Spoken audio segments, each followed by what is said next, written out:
On this week's episode of Battleground Wisconsin Now with Fraley and Opoien. Under the dome, a ruling in the voter rolls lawsuit and an appeal to the state Supreme Court. Outside the bubble, in the wake of Super Tuesday, what do the Biden and Sanders campaigns look like here in Wisconsin with 1 month to go? This and more, now. Welcome to Battleground Wisconsin Now with Fraley and Opoien.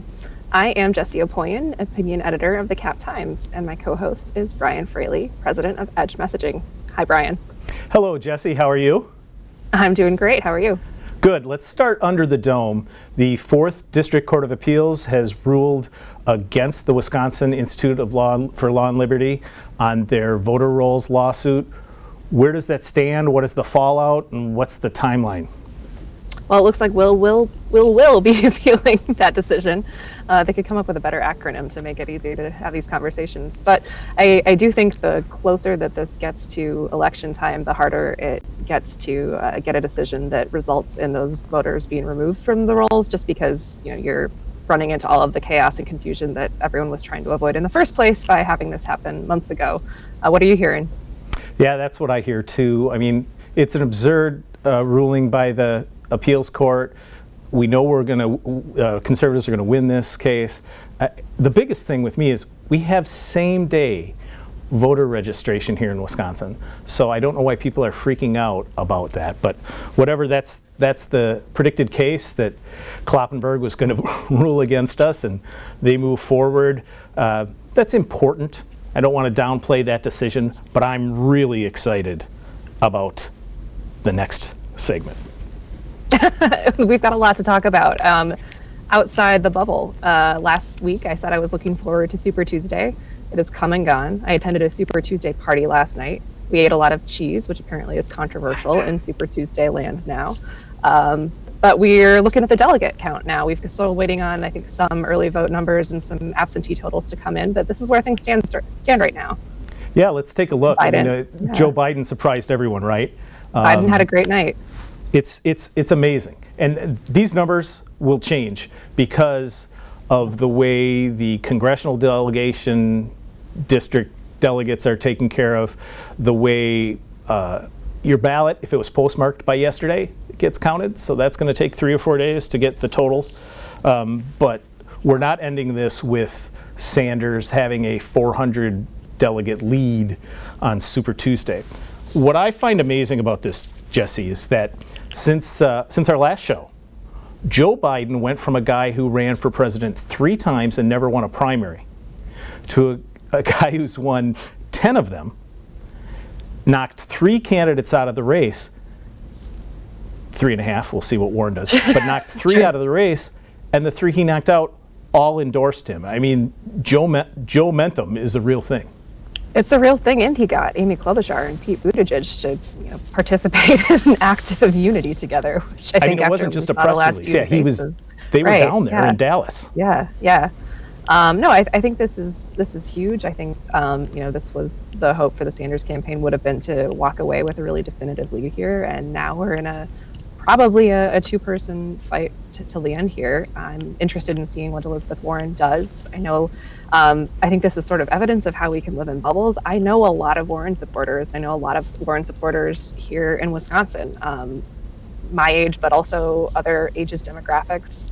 But I'm clearly traveling in circles where this doesn't translate to traction that's hitting statewide. And so, what does she decide to do? I think we're going to probably hear in the next day or two whether she gets out or is in it for the long haul. She just went up on TV, or is starting to go up on TV here in Wisconsin. So that's obviously a difference. But Bloomberg's been up for months and he's out. So I'm interested in seeing where staff go and what they decide to do, whether they kind of wait it out. Obviously, there are a lot of people working for Bloomberg who, in theory, could continue to do that since he's paying. He hired every available Democratic wonk, strategist, hack, whatever you want to call them, in Wisconsin that wasn't already working.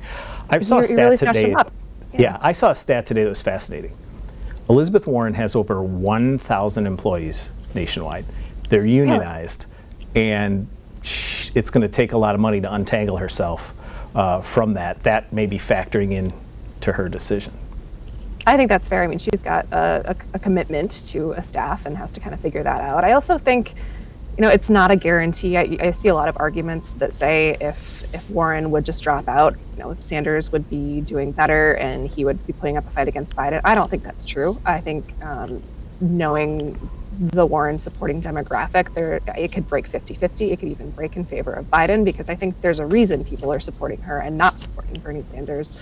And there's something unattractive there that, they like these ideas in theory, but they're not on board with that candidate. And they may be, I guess, more attracted to a Biden candidate at this point.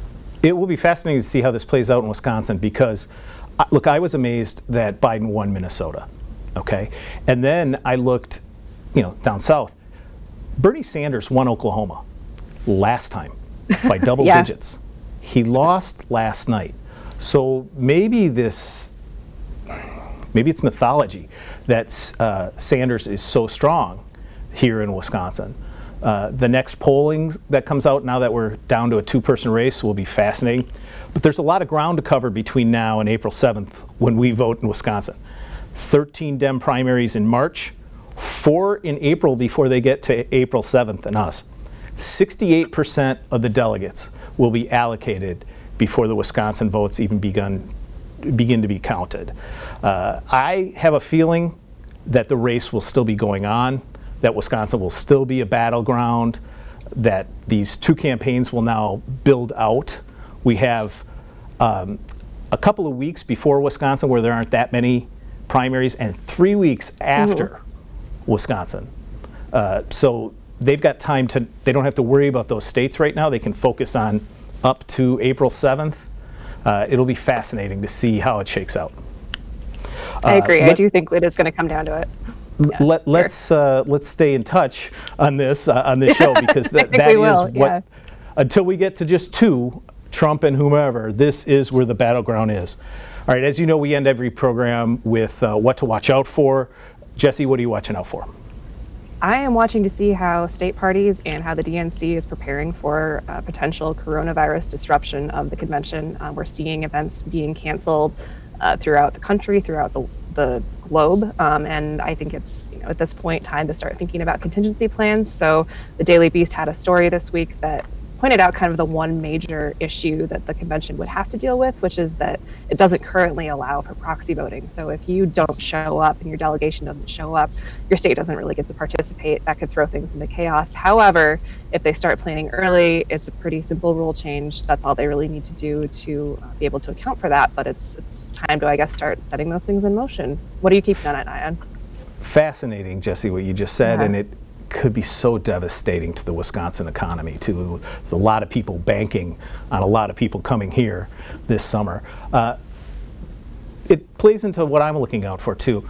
I want to see what the early voting looks like here in Wisconsin and in the states coming up, the 17 that vote before us. Because by my math here, over 400,000 people voted in California for candidates that had dropped out because they sent in their early vote weeks or a week beforehand. I think early voting is stupid, especially in the primary, because you don't know how things are going to shake out. Buttigieg had 188,000 votes as of now, so he'll top 200,000 votes in California. Those votes were wasted. So how does that affect early voting in these states? And then the reason I said it was tied to your point is the coronavirus may spike early voting because people want to avoid crowds. Mid-March could be a real high point in public concern over this virus. So that's what I'm watching, is trends on early voting. I agree.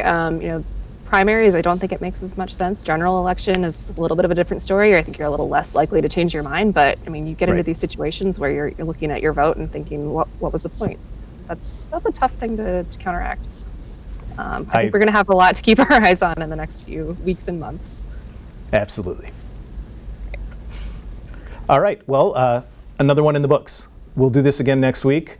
Maybe the California votes will be counted by then. Who knows? Here's hoping. All right. For Jessie Opoien, I'm Brian Fraley. This has been Battleground Wisconsin Now with Fraley and Opoien.